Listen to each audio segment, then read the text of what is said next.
Emotions. Why do they feel so overwhelming? Why do we suppress them? And what are they truly trying to tell us?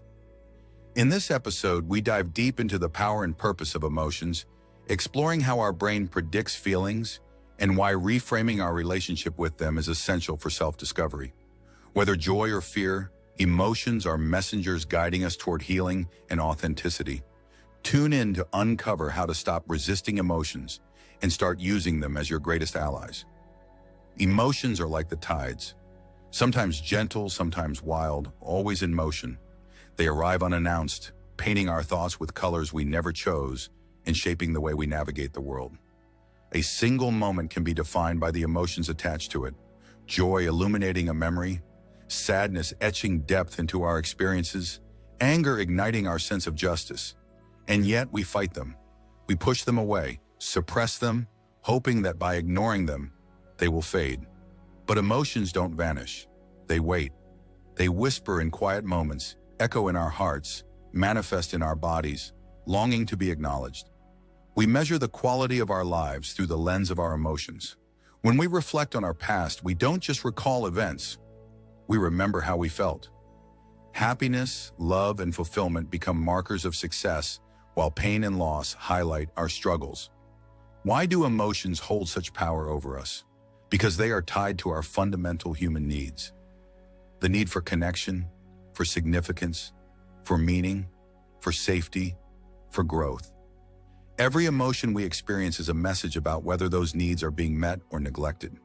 If you feel anxious, your need for safety may be unfulfilled. If you feel unappreciated, your need for significance is calling out. If you feel disconnected, your soul is yearning for belonging. Emotions are not obstacles.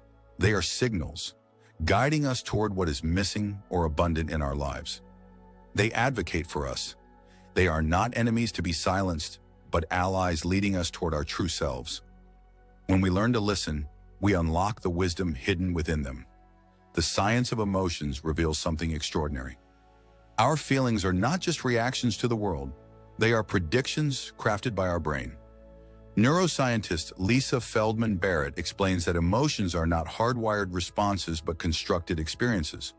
Our brains attempt to make sense of what we feel inside and what we perceive outside. Every heartbeat, every breath, every sensation is data, and our brain interprets this data, assigning it meaning based on past experiences. This means that emotions are not fixed truths. They are stories we tell ourselves about what is happening within us. Imagine the flutter in your stomach before an important conversation. Is it anxiety or is it excitement? The only difference is the story you attach to it. The same bodily sensations can be interpreted in entirely different ways. Understanding this gives us power. The power to shift our perspective, to reframe our emotions, to see them as allies rather than threats. By shifting the narrative, we reshape our emotional landscape. But what happens when we suppress our emotions? They don't disappear. They sink into the depths of our being, waiting to resurface in ways we may not recognize. Suppression leads to anxiety, burnout, exhaustion, even physical pain. Our emotions demand to be felt, and when we silence them, they find other ways to speak.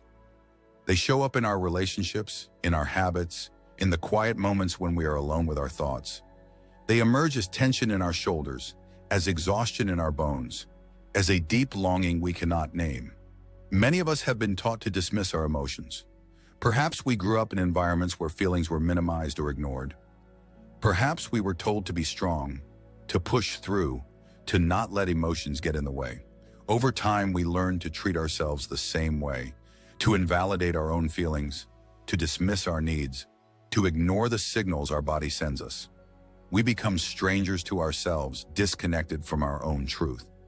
But here's the truth. Emotions are not weaknesses. They are not flaws.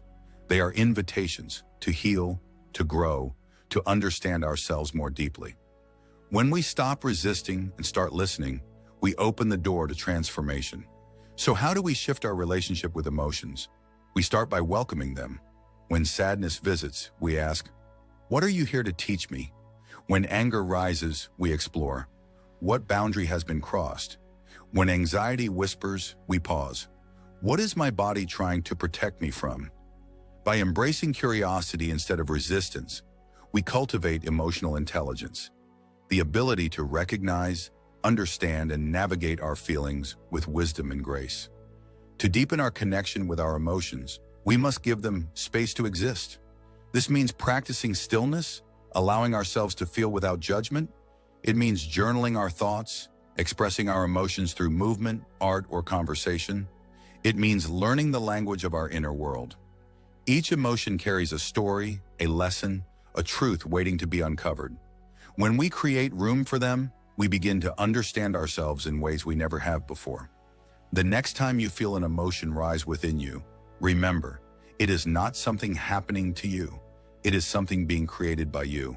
And that means you have the power to shape your emotional experience in a way that serves you rather than limits you. Emotions are not burdens. They are guides, leading you home to yourself. Thank you for joining me today. If you liked what you heard, please consider subscribing so you don't miss out on future episodes. Until then, go well, go in peace, and be kind to yourself.